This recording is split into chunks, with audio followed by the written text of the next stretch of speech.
You're going to have to take a big risk. It is scary. It's going to scare you.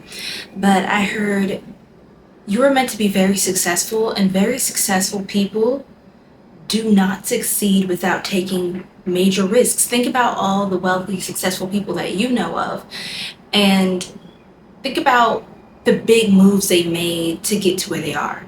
Yes, it takes little strides of effort and consistency over time that pays off, but you are meant to take a big leap now. I think you've taken enough little steps and inched your way ever so closer to your goals. It's time to do something that scares you. The first card I got out was the Fool. The Fool, it just literally flew out, you guys. And it kind of scared me because I thought it was going to fall, and I wouldn't be able to get it. And that's what your fear could be. You have to take a leap of faith, but you could be scared to fall and that you're not going to get to your goals, or you're not going to succeed, that you're going to fail. And I'm just hearing you have to fail many times before you succeed anyway. Or you have to be willing to fail, to fall. Maybe not flat on your face, but to fall. Which is going to help you rise greater every time. Tell me a little bit more, Spirit, about this risk that my beautiful collective needs to take, my Sacred Star Tribe. Welcome back, you guys. It's Sirian Mermaid, and welcome to my chain. Personal readings are below in the description box and in my bio if you'd like. And memberships have launched as well. Okay. Spirit, tell me a little bit more here with this risk that the collective needs to take. A little bit more about the risk here.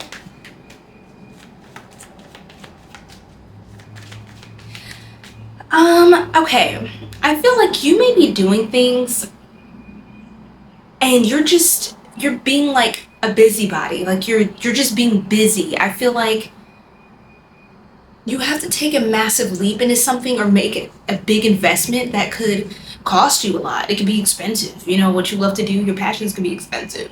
But it's like you have to bite the bullet and do it, because I'm literally getting that you haven't fully fallen into your passions. Like, you haven't fully fallen in love with your passions yet.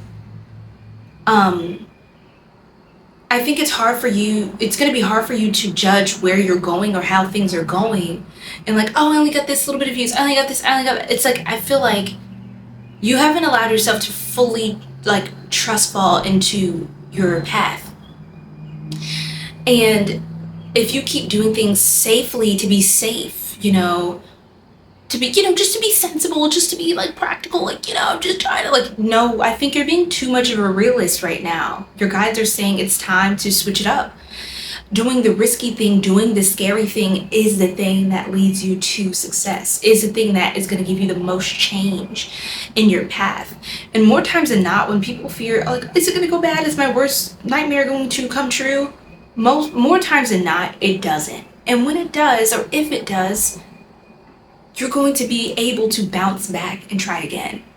Not just try again, to strive again in a better way. You're going to save yourself a lot of time by going in head first and making, you know, getting your hands dirty. You know, getting your hands dirty.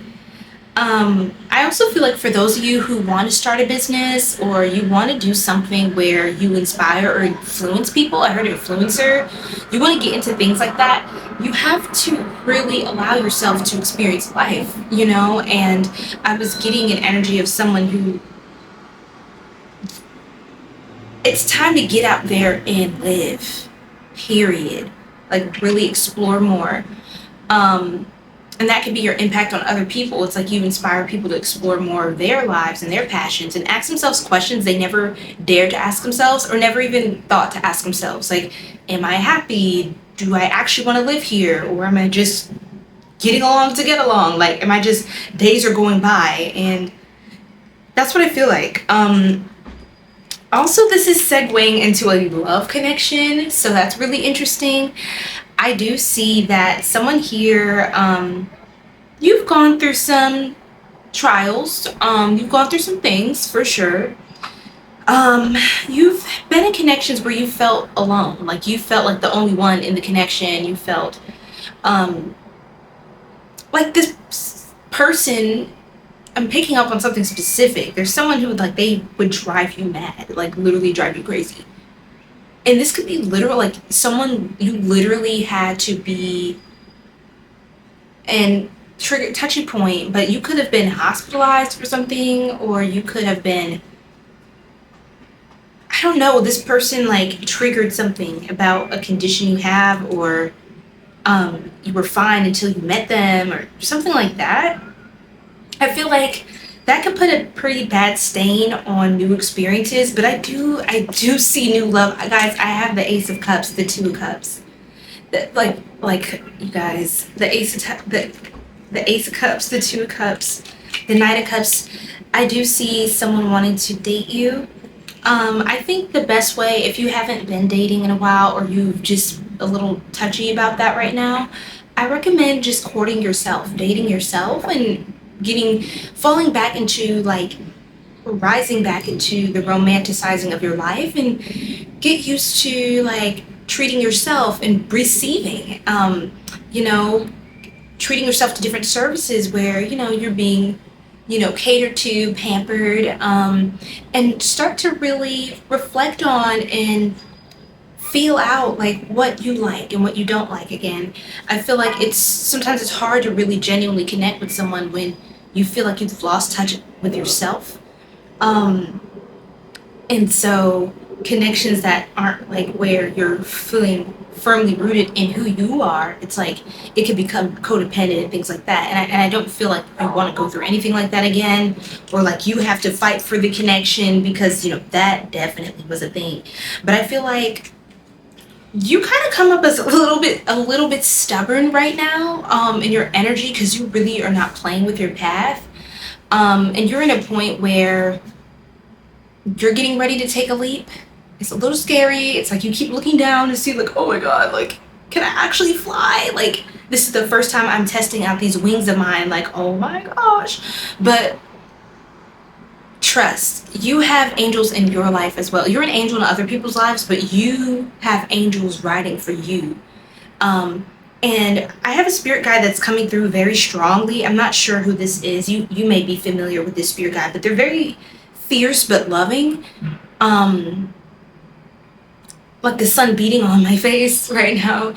It feels like they want to tell you, oh my gosh, it just slipped. This came in so quick. Oh my gosh, come back. Okay. Trust in, don't think so lightly of the divine protection and the love that your guides have for you, the love that the Most High, the Creator Source, has for you. And don't take that so lightly to think that if you take a leap that you're not going to be looked after, you're not going to be provided for, you're not going to be protected and taken care of. You know, and even if things get a little scary and you're like, I don't know how this is going to go, or I didn't get a turnout I wanted, like, keep going. Because they want you to get some skin in the game and really kind of get a tougher skin, even in business and even just in life as a whole. They want to prepare you for greater things, but you're going to have to be strong enough to take on greater trials, and that requires you to have a lot of faith. And all it takes is the faith of a mustard seed, you know. But yeah, the faith of a mustard seed, Page of Pentacles, taking a small leap. You're like, I only have this little bit of money. Well, spend that little bit of money to get the equipment you need to record, or to create content, or to maybe put yourself out there and in touch with brands. Like, you may have to do you may have to put in more effort and labor in the beginning before things start picking up. You know, you may have to spend more of your money or use more of your resources to acquire more resources, which in turn over time is going to grow and grow and grow and expand. And then you'll have people paying you for your time, paying you to even, you know, represent their brand or advertise something or be part of something. Okay. Wow, I love that for you. I love that so much. Let's see if there's any final messages here. With the Four of Wands, I do see that you're going to have like a partner around you who's really going to push you who's really going to push you in a good way. And you may get a little bit annoyed or try to isolate from them with the Eight of Cups, Ace of Pentacles. But I feel like they are sent your way to challenge your limiting beliefs. And your guides are saying, the Chariot energy, yeah, they're helping to push you and give you momentum. The things that, like, the inner struggle, like, they're going to make you a little bit uncomfortable, not because they don't care about you, but because they do. And tell me a little bit more about this connection. I do get it, romantic undertone, but this could also be like a sibling, or like this could be like familial as well, or platonic. So take that as that resonates. But there is someone, the Star. You're a star. Oh my gosh, you have celebrity energy. You have celebrity energy. This person sees it, even if you don't see it in yourself. And you're like, oh, you know, it came out okay. And they're like, what? You're photogenic. What are you talking about? Wow, the Star, the Ace of Wands, and the Wheel of Fortune. You're going global. Someone's going to help push you. You can meet someone who's like a partner to you, but also helps do business like on your behalf. They could be like, I heard travel agent, I heard like manager, or like, production manager, like a screenwriter, screencast, like someone is a producer. You're going to have someone that you work with who, they see the light in you, and they're going to help you become famous. If that's what you desire, they're going to help you become really successful in what you do. This is going to be like your big break, but you have to be open to it, and you have to be willing to invest a little more in yourself and trust it. Like, the scary thing right now is the aligned thing to do, and it scares you because it's so different. It's such a big change. It's something you'd never do, and that's why you have to do it, because you can't get to where you want to get doing the things that you've always done. Doing the things you've always done is going to give you the same results that you have now. You know what I mean? So you have to do something different to get somewhere different. And that's what you're destined to do. This is part of your fortune path, your fate lines, if that makes sense. I would check your chart as well. Check your chart. Yeah, I feel like a lot of you do avoid this because of a lack of mentality. Seven of Swords, Five of Pentacles. It's time to, yeah, you could even turn down opportunities. Please don't turn down opportunities. It could be a worthiness thing. You're scared. You may have a trust wound. You may think, oh, they're just trying to scam me. They're just trying. No. I get strong Taurus energy. Someone could be pretty stubborn, unwavering, or you like to follow tradition. Stick to the code. Stick to what works. And I'm telling you, my loves, that's no longer working. You're in a new timeline. You're in a new paradigm. So get ready. And yeah, I'm sending you so much love and light. I hope you enjoyed this reading. That was a beautiful transmission for someone who needed to hear it today. And I trust that it will find you in the name of the Most High and your spirit guides. Love and light. Ashe.